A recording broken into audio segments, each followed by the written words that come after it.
What happens when the biggest legend in bodybuilding shows up on stage out of nowhere? A contest that was supposed to be just another show turned into history. Drama, tension, booze, cheers, all in one night that shook the sport forever. Get ready to dive into one of the most explosive moments in bodybuilding history. Grab your pre-workout and come with us as we revisit the event that split opinions, made legends, and left deep scars on the world's most iconic stage. This isn't just about muscles. It's about power, influence, and a decision no one has forgotten to this day. The year was 1980, and the bodybuilding world was about to witness one of the most unforgettable and controversial moments ever. That year's Mr. Olympia wasn't just another competition. It was a turning point. For the first time, the Weider brothers, who'd always been in charge of the show, were out. In their place, close personal friends of Arnold Schwarzenegger took over the reins. That alone raised red flags for athletes and fans alike. How could things stay fair with such close ties between the organizers and one of the sport's biggest icons? The tension was already thick before a single bicep even hit the stage. The event took place at the legendary Sydney Opera House in Australia, a venue worthy of the spectacle it promised to be. But behind all the glitz and glamour, there was an air of suspicion. Rumors were already swirling backstage that something off was going on. And it didn't take long for those whispers to get louder, because suddenly, news broke that Arnold, retired since 1975, might actually be making a comeback. Was it just a guest appearance? Or was he actually planning to compete? Arnold had stepped away from the stage 5 years earlier after winning 6 consecutive Mr. Olympia titles. Since then, he'd become a global icon, a fitness legend, and a rising Hollywood star. His absence had made room for new champs like Frank Zane and rising stars like Mike Mentzer. So when people started whispering about Arnold's return, the buzz was intense. What was he really up to? And why keep a secret? Here's where things got even weirder. Arnold publicly said he was only going to Sydney to commentate. Competing? Nope, not happening. But behind the scenes, people were saying he'd been secretly training. He kept denying it with that classic Arnold grin, while other competitors were grinding hard in their prep. Be honest, if someone says they're not competing, then shows up shredded on contest day, do you really buy the just passing through story? To make things worse, the fact that the organizers were Arnold's longtime friends raised serious questions. Were they setting the stage for a triumphant return? Even the judges came under suspicion. After all, what's to stop a few friendly nudges to tip the scale in favor of their chosen champ? Sure, the audience was excited to see Arnold again, but even that didn't cut through the heavy tension in the air. That cloud of doubt started creeping into the minds of the other athletes. They were caught between the thrill of seeing a legend up close and the fear that the contest was already rigged. For many, this Mr. Olympia felt tainted before it even began. This mix of nerves, uncertainty, and sky-high expectations created the perfect storm. The 1980 Mr. Olympia was no longer just about muscle. It became a clash between merit and favoritism, between love for the sport and shady backstage politics. As the lights fired up in Sydney, all eyes turned to one name, Mike Mentzer. Young, insanely talented, and with a jaw-dropping physique, he was the favorite to take the crown. His body was dense, symmetrical, and flawlessly balanced. On top of that, his charisma and huge fan base put even more heat on the judges. He wasn't just a media darling. Mike looked ready to become the next Mr. Olympia.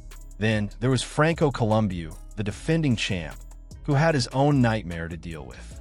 After a brutal accident at a swimming pool, he was left with serious physical damage and a clearly weakened physique. Still, he got some surprising advice. Arnold told him to compete anyway. That little detail raised eyebrows backstage. Why would someone so close to him push Franco to step on stage looking that off? Meanwhile, Arnold kept saying, loud and clear, that he wasn't competing. He insisted his focus was on filming Conan the Barbarian and that he was just there as a guest commentator. Arnold and Franco's close relationship also started rubbing the other competitors the wrong way. It felt like there was some kind of alliance behind the scenes to keep the title in the family. And with Franco injured, a new theory popped up. Maybe Arnold was planning a surprise comeback to take the crown himself. As wild as that sounded, the idea started to gain traction the closer they got to show day. Meanwhile, Mike Mincer, along with guys like Boyer Coe and Chris Dickerson, was grinding hard, putting all his chips on the hope of a fair contest. They truly believed the stage would speak louder than any name. But were they being naive? Was bodybuilding in 1980 already shifting away from pure muscle to something more about influence and reputation? Backstage, the tension was thick. Athletes eyed each other with suspicion. Some whispered about favoritism. Others tried to stay laser-focused on their prep. But let's be real, the vibe wasn't great. Then came the big day. The crowd was buzzing with anticipation, but no one saw what was about to happen. Suddenly, the announcer called out competitor number 4, Arnold Schwarzenegger. The place exploded. It was official. The 6-time champ was back. It felt more like a Hollywood plot twist than a real competition. Without any prior announcement, Arnold stepped on stage like he was reclaiming his throne. But did his body still live up to the legend? To anyone paying close attention, the answer was obvious. He was far from his prime. Sure, he still looked massive, but the sharp definition that once made him unstoppable just wasn't there. He was holding visible water, especially around the abs and quads. The reason? He'd reportedly taken cortisone to deal with a shoulder injury. And that stuff is known to cause bloating and kill the dry, chiseled look you need on stage. Still, most people look past that. I mean, come on, it was Arnold. A walking piece of bodybuilding history. The crowd didn't just see a body, they saw nostalgia. Every pose brought back memories of his domination in the 70s. And he didn't seem fazed by the critics. On the contrary, he walked on smiling, cracking jokes with the crowd, oozing confidence. While the other competitors were dead serious, Arnold was playful and charming. It was like he knew that even without the best physique, he still had the edge. That's where the audience started to split. Some saw a legendary comeback. Others saw it as a slap in the face to those who came truly prepared. The judges found themselves in a tight spot. Were they supposed to judge strictly by the body on stage, or let the legend and charisma tip the scales? The athletes felt the shift. Arnold wasn't just competing, he was owning the moment. And that started to really mess with people backstage. How do you compete with someone who seems to have both the crowd and the judges in his pocket? Still, Arnold's performance wasn't bad. He was smart. He used strategic poses to hide weak spots and highlight his strengths. Those insane arms, full chest, and that unmatched charisma. Stage smarts plus reputation? That's a dangerous combo, even if your physique isn't the best up there. Next to guys like Mike Mincer and Chris Dickerson, the difference was clear. Both of them were dialed in, dry, symmetrical, with insane muscle detail. Mincer, especially, had been on a winning streak and was widely seen as the most prepared athlete that night. But whenever he and Arnold were on stage together, something weird happened. Arnold stole the show. How? By doing what he's always done best, commanding attention with presence and stagecraft. While others stood there looking like statues, Arnold was smiling, cracking jokes, working the crowd, and posing like he was in a blockbuster movie. He knew exactly where to stand, how to draw eyes, and how to cover up the weak spots. Mincer and Dickerson stayed locked in, focused, precise, and technically flawless. But Arnold brought a whole different vibe to the stage. He turned a competition into a performance, while the others still thought it was all about fair play. After 3 intense rounds of posing and comparisons, the partial results left jaws on the floor. Arnold Schwarzenegger was in the lead with 295 points, despite being far from his physical peak. Right behind him were Frank Zane and Chris Dickerson, both of whom had way more refined and consistent physiques. But the biggest shock? Mike Mincer. Despite being in peak condition, he was only tied for 4th and then bumped down to 5th. The final decision dropped like a bomb. 5 out of 7 judges gave Arnold first place, bumping his score up to a perfect 300. That was too much for a lot of athletes and fans to swallow. The favoritism was blatant, and outrage exploded behind scenes. How could someone in visibly worse shape beat out so many better-conditioned competitors? The sense of injustice was everywhere.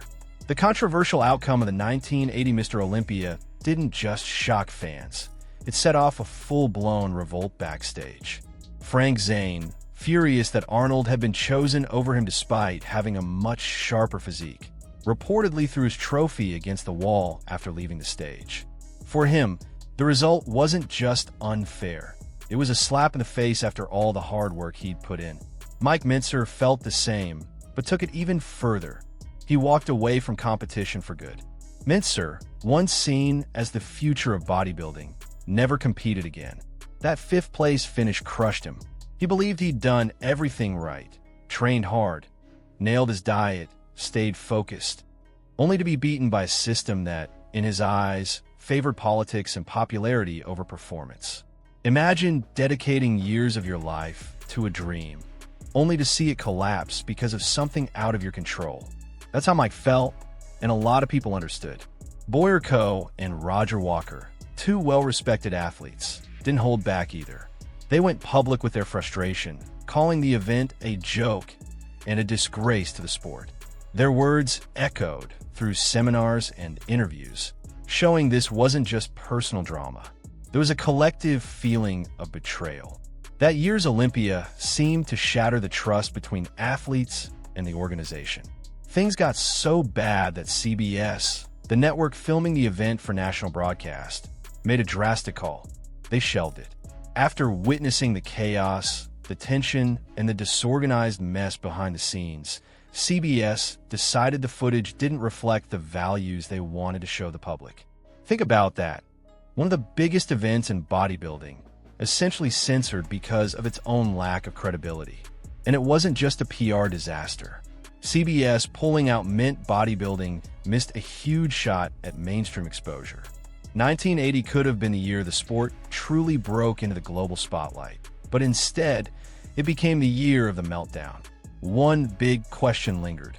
Was it really worth sacrificing public trust and athlete morale for such a questionable outcome? In response to the 1980 disaster, the 1981 Mr. Olympia faced a heavy boycott. Several top athletes straight up refused to show up. These were competitors who could have raised the bar and helped restore the event's integrity. But instead, they stepped away in protest. It was a loud and clear message. They wouldn't be part of anything shady or politically manipulated. The fallout wasn't just temporary. Trust in the judging system was shaken, and fans started watching future shows with more suspicion. It took a long time for the sport to start rebuilding the credibility it lost that night. Even decades later, the 1980 Mr. Olympia still sparks debate. To many, it's a textbook case of politics winning over performance. Others argue that Arnold's charisma was a legit factor that couldn't be ignored. But the big question still hangs in the air. Should bodybuilding be judged only on the physique? Or is there room for stage presence and influence? That's a question fans still wrestle with around the world. What makes it even more fascinating is that even Arnold's closest allies didn't fully defend him. Franco Columbu, his longtime friend, and Joe Gold, a bodybuilding legend, both admitted that Arnold wasn't at his best that night. More than that, they openly said other athletes were better prepared. Coming from people in Arnold's inner circle, those comments only added fuel to the fire. A lot of people believe Arnold's charisma was the X factor that pushed him to the top, even without the best body on stage. He owned the spotlight, won over the crowd, struck confident poses, and set the tone for the show. But the question remains, how much should that really matter in a technical competition? On the flip side, some argue that bodybuilding is more than just muscle, that the stage demands a full-blown performance, and no one delivered that better than Arnold. His ability to captivate the audience, create unforgettable moments, and turn posing into an art form was seen by many as a rare talent. So maybe the judging should take that into account too, performance skills, not just physique. But here's the issue. When there are no clear criteria about what's really being judged, it opens the door to interpretation and manipulation. In 1980, the stage became a battlefield of confusion. While most athletes focused on bringing their best physiques, the winner brought a whole different set of weapons. Since then, That moment has become the textbook example of how favoritism can impact even the biggest events. It wasn't just a bad call, it was a wake-up call. The sport needed protection. It needed clearer judging standards and guardrails to make sure the outcome wasn't locked in before the first pose was even hit. The truth is, the 1980 Mr. Olympia was a turning point. A moment when the world realized that sometimes the best doesn't win, at least not behind the scenes. That year's Olympia wasn't just controversial. It marked a deep fracture in bodybuilding. That night, filled with booze, frustration, and accusations, ended the era where people still believed the best physique would take the crown. After that, a lot of athletes looked at the sport differently. Confidence in the judging system was shaken, and the backstage drama started to weigh heavier than ever. Mike Mincer, one of the most gifted athletes of his time, became the biggest casualty of that shift. At his peak, with a bright future ahead, he chose to walk away from competition after that night. His exit wasn't quiet. It was a scream of frustration. He felt that effort, discipline, and merit had been thrown out the window. Other athletes didn't quit, but their relationship with the sport changed. Many kept competing, but the fire wasn't the same. The sense that things could be rigged never really went away. Mr. Olympia started to look less like a test of pure physical excellence and more like a stage for influence, friendships, and behind-the-scenes politics. Arnold, on the other hand, came out stronger than ever. Despite all the backlash, his legend grew even more. Fair or not, the 1980 win solidified his status as an icon, and he knew exactly what to do with that momentum. Use it to conquer Hollywood. The scandal became fuel for his next chapter. Not long after, Arnold starred in Conan the Barbarian, and soon after that, The Terminator, turning into a full-blown global pop culture icon. He was no longer just the greatest bodybuilder in the world. He was on his way to becoming one of the most recognized movie stars on the planet. The 1980 Olympia was his final bow in bodybuilding, but the first act in building a media empire. That contrast between loss and rise captures the impact of that night perfectly. While some watched their dreams crash and burn, others saw doors open wide. The sport was left divided. On one side, those who mourned the exit of true talents. On the other, those who admired Arnold's unmatched influence and power. Over 4 decades have passed since that fateful night, and the shockwaves are still felt in the bodybuilding world. Forums, documentaries, articles, videos, the debate rages on. The 1980 Olympia became more than just a contest. It turned into a symbol of an era shaped by favoritism, tension, and a shift in how the sport was viewed. You simply can't talk about bodybuilding without bringing up 1980. More than muscle or trophies, what we saw in Sydney was raw politics in motion. Even with better-conditioned athletes on stage, the winner was the one who controlled the spotlight with charm, not with muscle definition. And that left a brutal question hanging in the air, one that still haunts the sport. Does the best body really win? Or are invisible forces pulling the strings before the stage is even set? That event also marked a turning point between 2 generations. For the athletes of the 70s, it was all about classic lines, symmetry, and balance. But starting in the 80s, the game began shifting, chasing size, stage dominance, and often theatrical flair. It's hard to say that 1980 caused all of that, but it definitely gave that movement a powerful push. The 1980 Olympia also became a go-to example in any discussion about ethics in sports.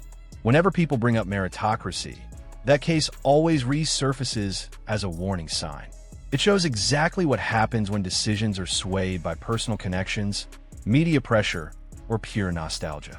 And here we are at the end of this deep dive into the most controversial event in bodybuilding history, the 1980 Mr. Olympia.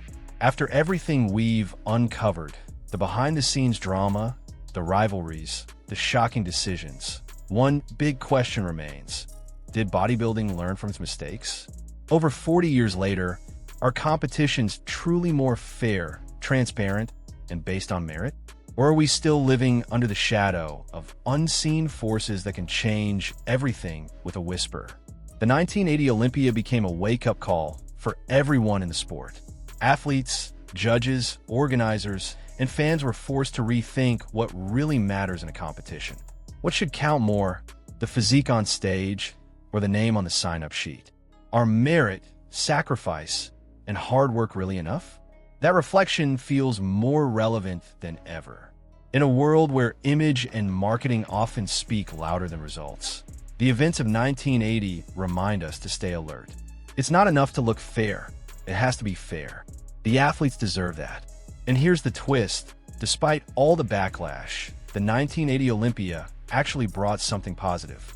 It fired up the community, gave fans a voice, and sparked conversations that had long been buried. If there's more debate today, it's because someone back then dared to speak up. Through controversy, the sport matured. And maybe that's the true legacy of 1980. Now, we want to hear from you. Yes, you, watching this video right now. What's your take? Did Arnold truly deserve to win that Olympia? Or was it all a behind-the-scenes setup to crown a legend? No matter what kind of shape he brought to the stage, your opinion matters, and it helps keep this conversation alive. So drop a comment below. Do you think the 1980 Mr. Olympia was a celebration of an icon or a betrayal of fairness in sport? Had you heard this story before? And how did it change the way you see bodybuilding? Let's create a respectful space where different perspectives can come together, because that's what the sport needs, too. And of course, if this video helped you understand this crucial chapter in bodybuilding history, smash that like button, subscribe to the channel, and share it with that friend who needs to know this story. Together, we keep the memory and the lessons of this unforgettable event alive. See you next time.